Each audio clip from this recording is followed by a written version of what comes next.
World of Warcraft has been lying to you for 20 years. Every Titan facility, every old god whisper, every cosmic force hides mysteries Blizzard refuses to answer. That's why today, I'm breaking down the 12 biggest mysteries in WoW and everything we know about them. Starting with a conspiracy that could destroy the entire lore. The Titan Conspiracy. Azeroth is either the most powerful Titan in existence or the biggest lie the Pantheon ever told. Before you dismiss this as tinfoil nonsense, hear me out. The upcoming World Soul Saga promises to reveal a vast conspiracy stretching through the history of the world that will challenge everything we thought we knew about the Titans. Those are Blizzard's exact words, not a minor retcon, a conspiracy. Here's the official story. Azeroth is a nascent Titan, the mightiest world soul ever discovered, destined to become greater than Aman-Thul himself. The Titans supposedly couldn't intervene directly, so they created servants to protect her from old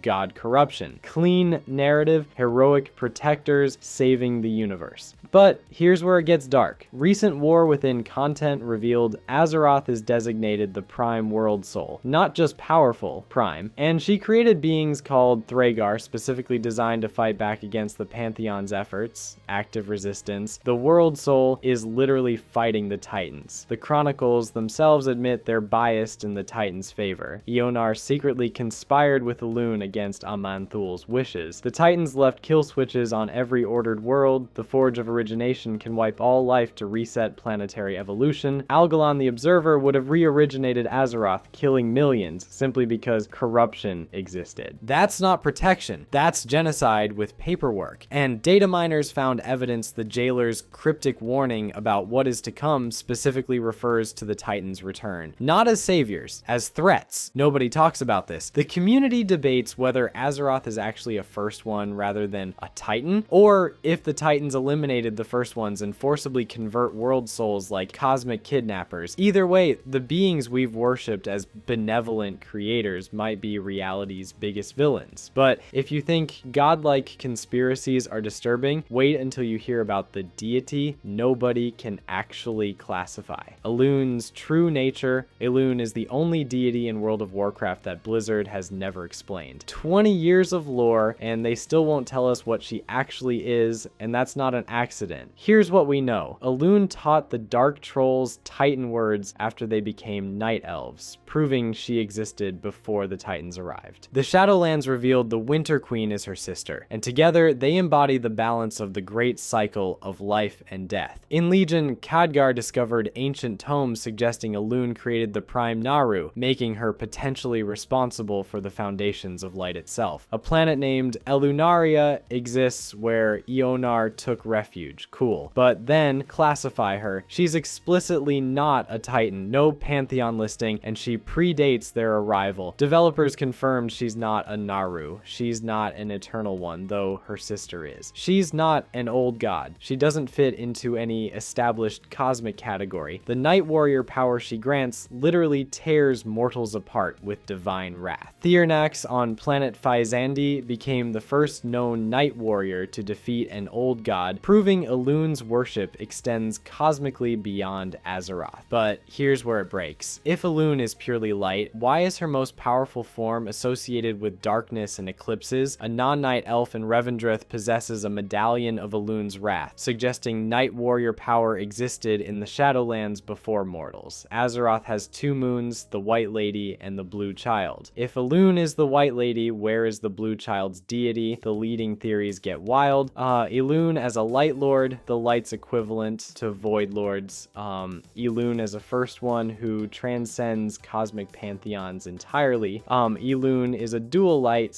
/ Void being whose Night Warrior form represents her Void phase cycling like the Naru. Or the most controversial theory, Elune is identical to Ionar. Their descriptions of life, nature, and tranquility match perfectly. Their connection to Azeroth matches. The planet Elunaria could be named after her, not by her. Nobody knows. Blizzard deliberately refuses to answer. And when developers won't classify a deity after 2 decades of storytelling, it's because the answer breaks something fundamental about the cosmology. At least Elune stays mysterious, unlike N'Zoth, who supposedly died in the most suspicious way possible. In N'Zoth's death, N'Zoth is either permanently dead or he orchestrated the greatest deception in Warcraft history. history. And considering his entire character archetype centers on never fighting directly and winning through manipulation, a straightforward boss fight defeat should terrify you. Let me explain. At Battle for Azeroth's conclusion, players used the Forge of Origination to obliterate N'Zoth in Ny'alotha. Mother stated eradication of Old God presence confirmed. Magni declared Azeroth free of the grasp of the Old Gods. In the War Within, Xal'atath confirms N'Zoth is dead. Case closed, except Xal'atath is the expansion's primary antagonist with her own agenda and a documented history of lying. Chronicle established that killing Old Gods embedded too deeply into a planet should cause catastrophic damage. Y'Sharz's removal by the Titans nearly destroyed Azeroth, yet N'Zoth's death caused nothing. Zero consequences, no planetary scars, no reality tears, nothing. But here's where it gets truly disturbing. Players fought N'Zoth in Ny'alotha, described as an alternate reality showing his vision of victory, not a physical place, a mental construct. When we kill Wrathion in Ny'alotha, he's revealed as merely a vision while the real Wrathion remains uncorrupted outside. If Ny'alotha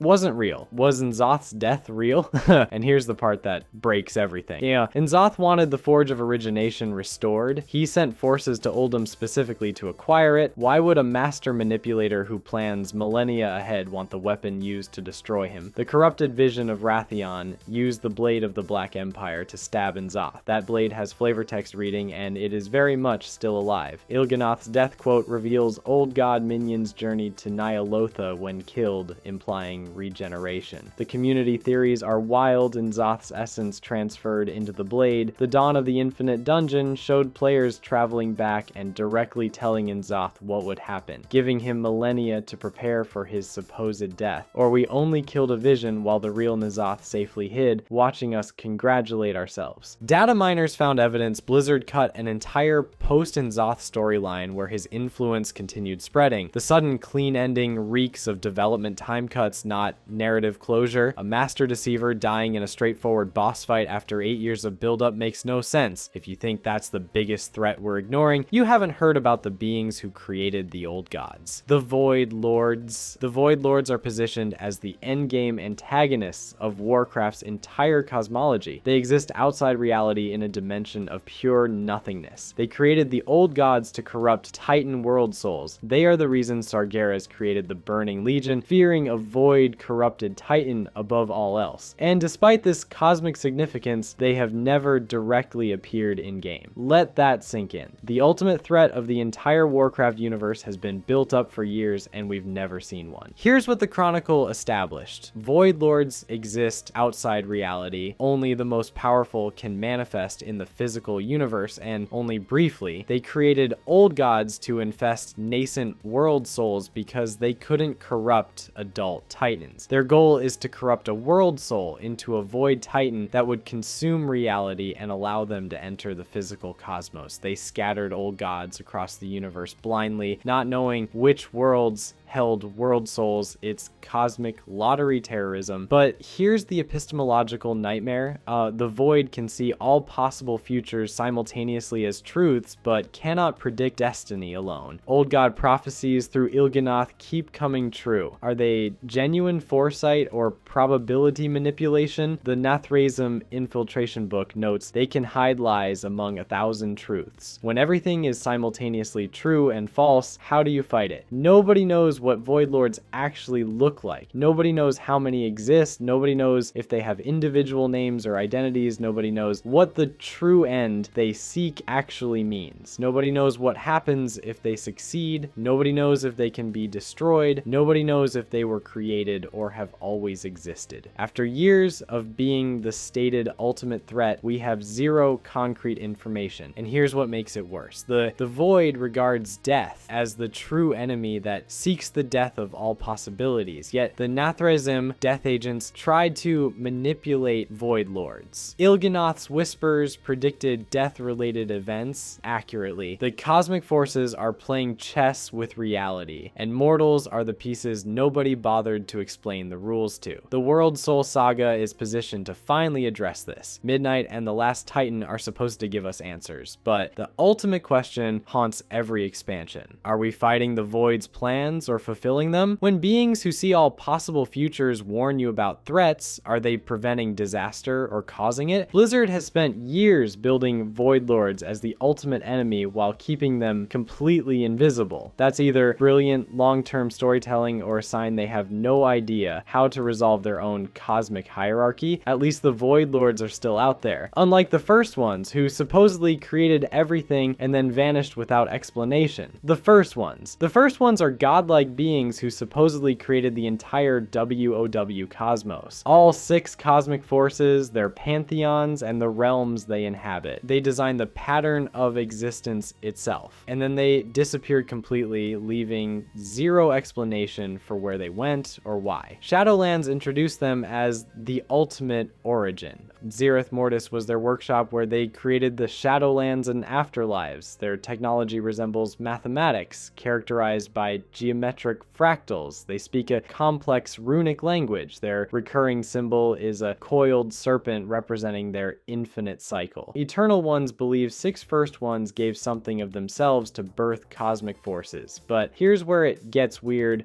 Some believe in a mysterious 7th of unclear nature. Firearm's notes mention 6 forces that pointed toward a 7th and yet denied it. This 7th force is never explained, never addressed, just dropped into the lore and abandoned. The Oracle Saizura mentions names: Mortis, Lumen, Ordus, Vitae, Umbra, Tumult. These are possibly other Zereth realms where each cosmic force was created. This implies 5 additional creation workshops exist for light, order, life, void, and chaos, each with equivalent mysteries, each completely unexplored. Blizzard introduced the concept of cosmic origin laboratories and then immediately forgot about them. And here's the conspiracy angle. Odin apparently concealed the Titans' connection to the first ones and a facility called Zereth Ordus to not confuse mortals. That's not protection, that's a cover-up.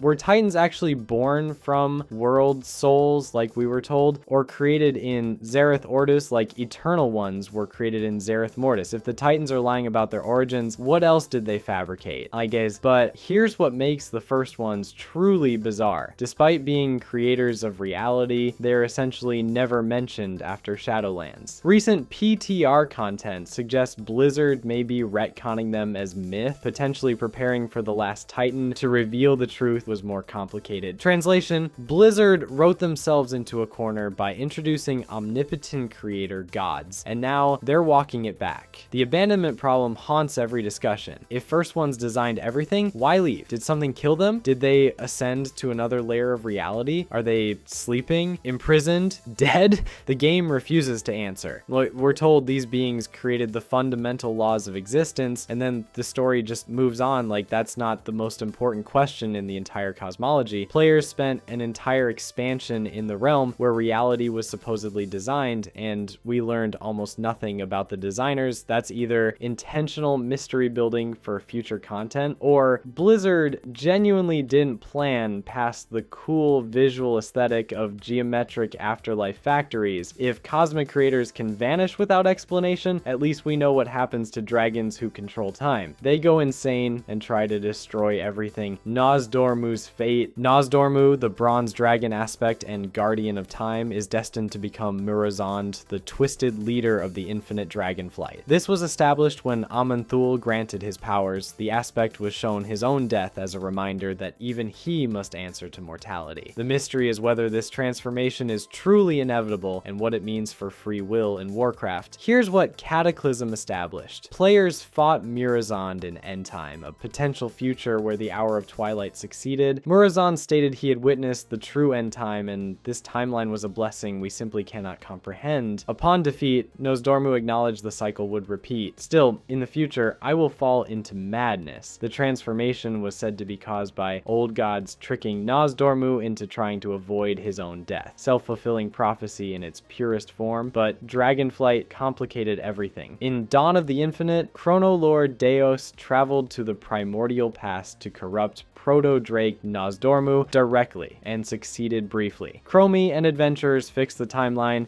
Afterward, Nozdormu expressed hope his fate was not inevitable, directly contradicting previous lore stating it was inescapable from the Titanic perspective. Here's the paradox that breaks time travel logic. If players already killed Murozond in End Time, how can Nozdormu still become him? The game suggests Murozond existed outside of time and wasn't necessarily from a specific timeline, but that's narrative hand-waving. Additionally, Nozdormu's aspect powers were drained after Cataclysm. Can he even become Murozond without them? Patch 10.2 restored aspect powers, potentially dooming him again. The cycle continues, but here's the most unsettling part. Murozond saw something worse than the total extinction of all life. He called the Hour of Twilight timeline, where Deathwing destroyed the world and killed every living thing, a blessing compared to the true end time he witnessed. What could possibly be worse than complete annihilation? Void Lords consuming Azeroth's world soul, the Titans re-originating the planet, the Light's tyranny consuming free will? We never learned. The community debates whether Nozdormu's fall is a predetermined destiny or self-fulfilling prophecy. If he knows he becomes Murozond and constantly fears it, does that fear cause the transformation? Can you avoid fate if fate is telling you what happens when you try to avoid it? The Titans claim to see all of time simultaneously. If Aman'Thul showed Nozdormu his death, is that observation or decree? And here's what makes it worse. Nozdormu is the only entity in Warcraft with complete knowledge of timelines. He sees all possible futures. He knows which actions lead where. Yet despite infinite cosmic awareness, he still becomes the very thing he fears. That suggests either fate is truly inescapable, or the thing he saw in the true end time is so horrifying that becoming Murozond is the lesser evil. Blizzard has left this mystery dangling for over a decade. Nozdormu knows what he becomes. Players have killed what he becomes. Yet the transformation hasn't happened yet in the main timeline. The longer they wait to resolve it, the less impactful it becomes. If a being who controls time can't escape his fate, what chance do mortals have against cosmic manipulation? The Light's tyranny. The Light is presented as inherently good, yet repeatedly demonstrates a disturbing disregard for free will. The Naru,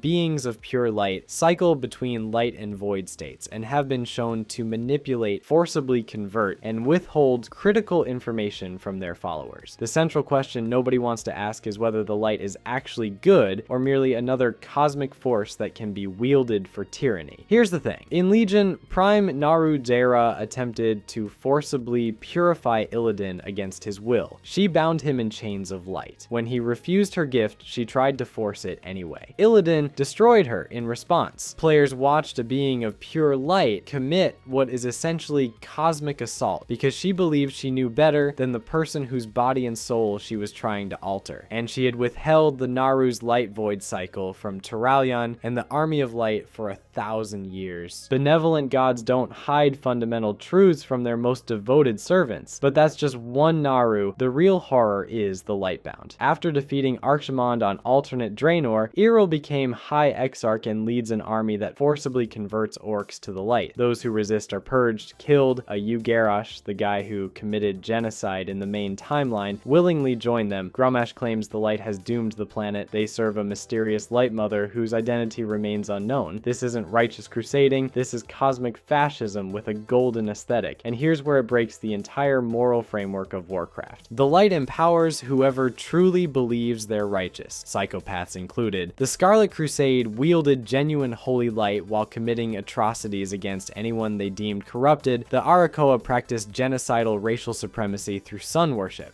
This proves the light responds to belief and willpower, not morality. You can be objectively evil and still channel divine power as long as you believe you're right. But wait, it gets worse. The Naru life cycle reveals there is nothing that can be done to stop this cycle. It is a facet of the Naru condition. Without the void, the light cannot exist. When a Naru dies in void state, they become void gods capable of destroying planets. This cycle can be reversed, as Muru and Sara demonstrate illustrated. Beings of pure good are cosmically intertwined with pure evil. They are literally the same entities in different phases. The implications are staggering. If the light and void are two sides of the same coin, then the cosmic war between them is a lie. They need each other to exist. Every light-forged crusade against the void is fighting a battle that can never be won, because victory would mean mutual annihilation. The light isn't good, it's just convinced it is, and if beings made of pure light can become tyrannical fascists, what does that say about the cosmic forces we're supposed to trust? At least the light's prophecies are vague platitudes about destiny, unlike Il'gynoth's whispers, which keep predicting the future with horrifying accuracy. Il'gynoth's whispers. Il'gynoth, Heart of Corruption, delivers cryptic prophetic whispers that have consistently predicted future events. Appearing in 2 raids across 2 expansions, his prophecies have proven eerily accurate, driving years of community speculation and raising the fundamental question of whether the Void truly sees the future or manipulates it into existence. Thram, before you dismiss this as players reading too much into vague statements, hear me out. The confirmed prophecies are disturbingly specific. The King of Diamonds has been made a pawn. Magni Bronzebeard served as a conduit between Azeroth and players, literally becoming a diamond construct manipulated by cosmic forces. Before the last shadow falls, the Father of Sleep shall savor his feast. Muazala, Father of Sleep, and Loa of Death appeared in Shadowlands, feasting on souls. The cunning ones kneel before 6 masters, but serve only one. The Nathrezim infiltrated all 6 cosmic forces, but ultimately served Death and Denathrius. These aren't vague metaphors, these are exact predictions delivered years before the content existed, but here's where it gets truly unsettling. The still unfulfilled prophecies haunt every expansion. The Boy King serves at the Master's table. 3 lies he will offer you. Likely Anduin, whose story continues in The War Within. At the hour of her 3rd death, she ushers in our coming. Candidates include Sylvanas, who died 3+ times. Ilaria, whose comic shows her saying she's died twice, Azshara, or Azeroth herself. The Golden One claims a vacant throne. The Crown of Light will bring only darkness. Candidates include Kalaya Menethil, the Lightforged Forsaken, Turalyon, who's regent of Stormwind, or Azshara. Every theory has evidence, every theory has problems, and here's the epistemological nightmare that breaks everything. The Void sees all possible futures simultaneously as equally true. Are these genuine prophecies, or is the Void simply showing probability? Does fulfillment serve Void plans? Is Il'gynoth warning us or programming us? When a cosmic force tells you the future and you act to prevent it, are you changing destiny or fulfilling it? N'Zoth stated 6 seats at the high table, 6 mouths that hunger. One will consume all others. This hints at cosmic conflict between the 6 fundamental forces. Order versus disorder, life versus death, light versus void. But which one consumes the others? And does knowing about it change the outcome or guarantee it? Artyom, the community has spent years dissecting every whisper, matching them to characters, events, and expansions. The accuracy rate is disturbingly high. When the Void is right this often, it stops feeling like prophecy and starts feeling like a script we're unknowingly following. Il'gynoth doesn't predict the future, he reveals the plot. But wait, if the Void can see all timelines and old gods serve the Void Lords, then every whisper serves their agenda. Even the warnings, especially the warnings, because nothing spreads corruption faster than truth delivered by the wrong source. When your enemy tells you what will happen, and it keeps happening exactly as predicted, do you trust the next warning or assume it's manipulation? Data miners found unused Il'gynoth whispers that never made it into the game. Blizzard is sitting on additional prophecies they haven't revealed yet. That means they're either planning long-term story beats years in advance, or they're keeping options open to retroactively claim they predicted whatever happens next. If Old God Whispers can predict the future, you'd think the Titans could prevent it, except their greatest creation might be the biggest lie they ever told. The Curse of Flesh. Yeah, is the Curse of Flesh transformed Titan-forged beings of stone, metal, and crystal into vulnerable flesh creatures, ultimately creating dwarves, gnomes, humans, and most playable races. While officially attributed to Yogg-Saron, multiple contradictions suggest this explanation is incomplete or deliberately fabricated. And if the Curse of Flesh isn't what we think it is, then everything about Mortal Origins is a lie.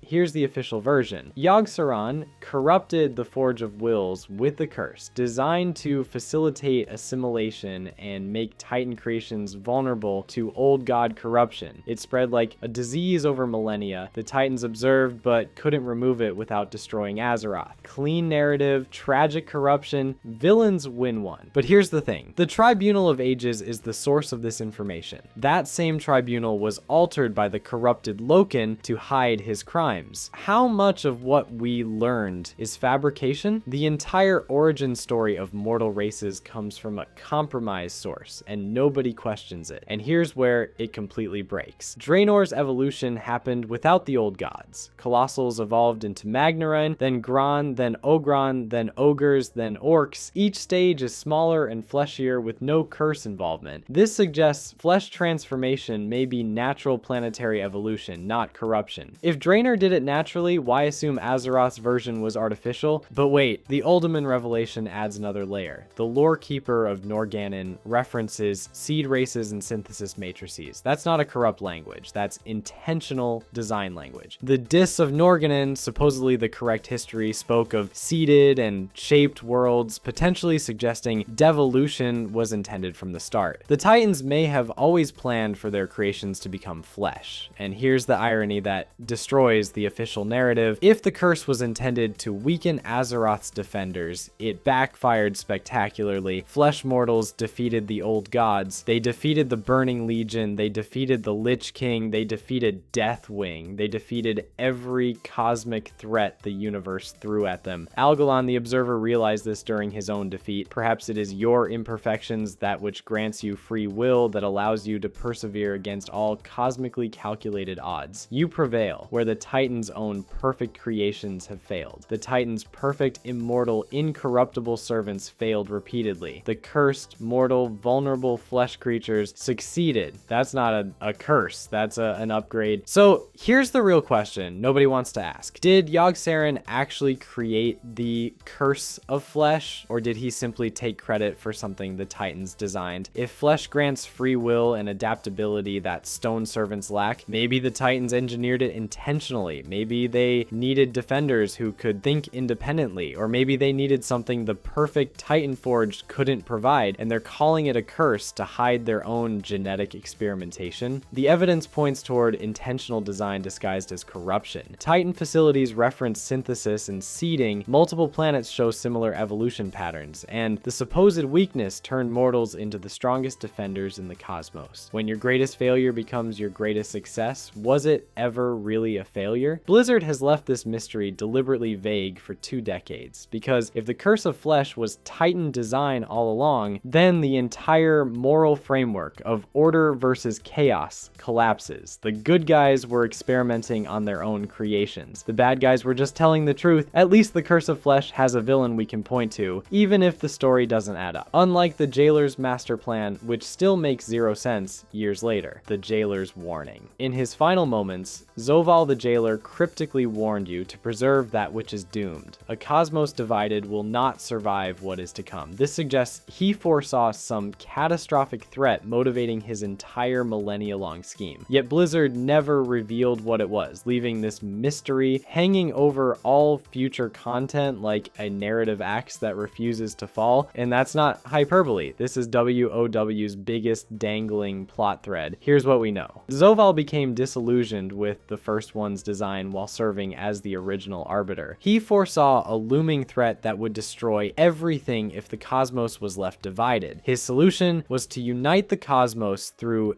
domination. The Nathrezim served as his secret agents manipulating cosmic events for ages. He orchestrated the Lich King. He influenced the Burning Legion invasion. He manipulated Sylvanas. Every major villain in Warcraft history tied back to his plan. Cool. What was the threat? Never explained. The Sargeras parallel problem destroyed whatever goodwill this mystery had. Zovaal's motivation is essentially identical to Sargeras. Both wanted to destroy or dominate reality to save it from a cosmic threat, but Sargeras had the Burning Legion and decades of buildup. Zovaal had one expansion where he barely appeared, and his master plan made 0 sense even with the cosmic threat justification. Players widely criticized that Shadowlands retroactively damaged decades of storytelling by making every villain a puppet in a scheme scheme we never understood. And here's the contradiction that breaks his entire motivation. If Zovail wanted to save reality, why did his plan involve unmaking it with the machine of origination? His methods never aligned with his stated goals. He claimed the cosmos needed unity, then tried to rewrite existence from scratch. That's not salvation, that's cosmic genocide with extra steps. But wait, recent developments suggest Blizzard knows they screwed up. Patch 11.2.7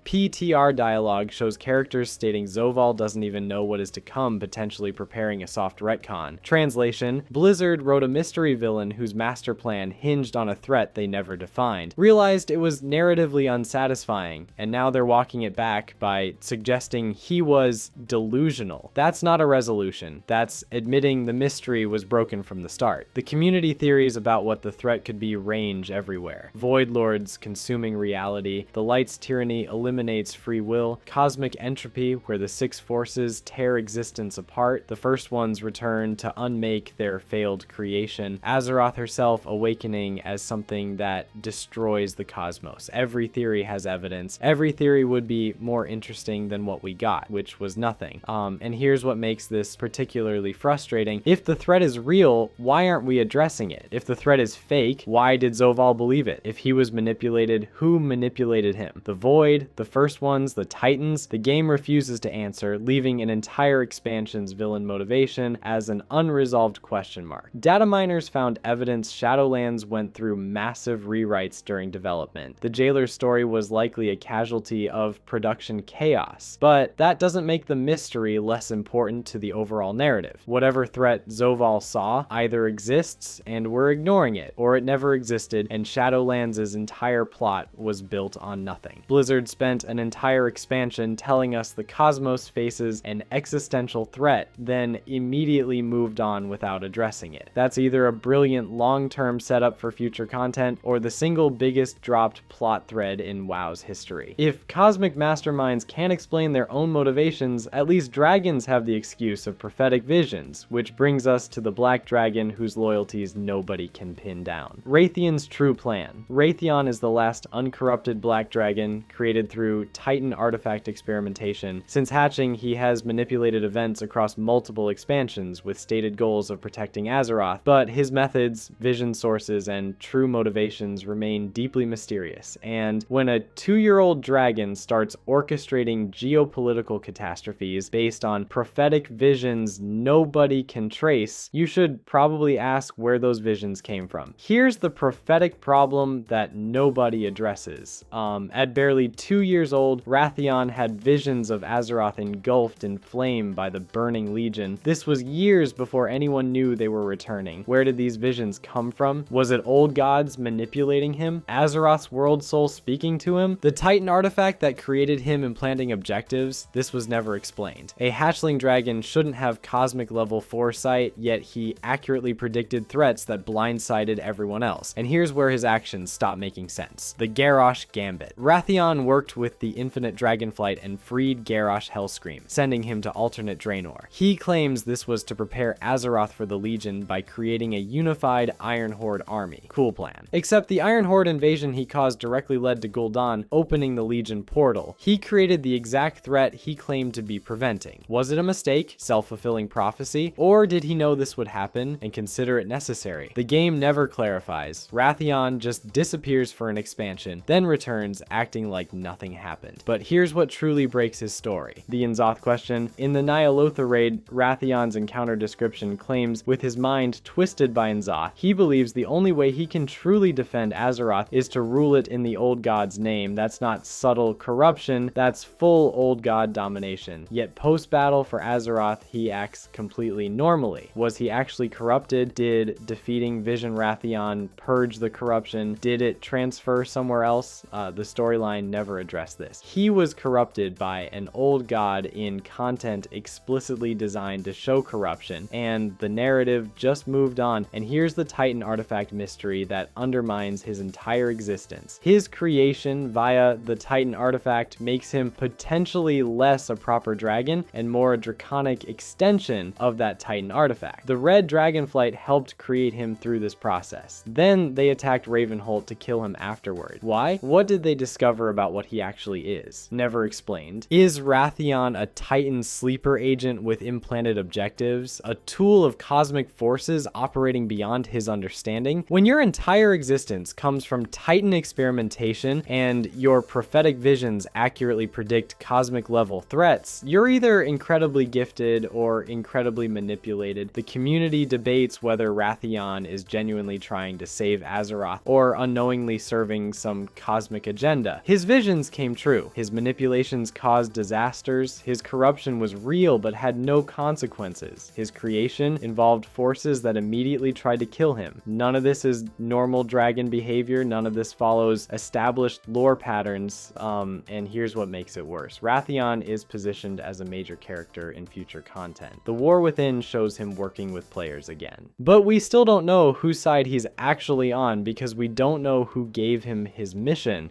When a character's core motivation is protecting Azeroth, but every action causes catastrophe, either he's the worst strategist in Warcraft history, or he's serving a different master entirely. Blizzard has kept Wrathion deliberately ambiguous for over a decade. That's either brilliant long-term character building, or they genuinely haven't decided what his deal is yet. Either way, trusting the last Black Dragon when we don't know who programmed him seems like a terrible idea. At least Wrathion still has his powers, unlike Anduin, who lost the one thing that defined him. Anduin's lost light. King Anduin Wrynn was kidnapped by the jailer and subjected to domination magic. His father's sword, Charlemagne, was reforged into Kingsmorn, a Mornblade like Arthas's Frostmourne. He committed terrible acts under control before breaking free. Now, years later, he remains unable to wield the light. An existential crisis for a priest king defined by his faith, and that's not narrative hyperbole. Game director Ion Hazekostas stated even if Anduin were to break free, he would be forever changed by this experience. Holly Longdale confirmed at BlizzCon 2023 his biggest struggle is that he's lost the light, and he's trying to find a way to recapture it. This is permanent damage. Here's what The War Within reveals. Found by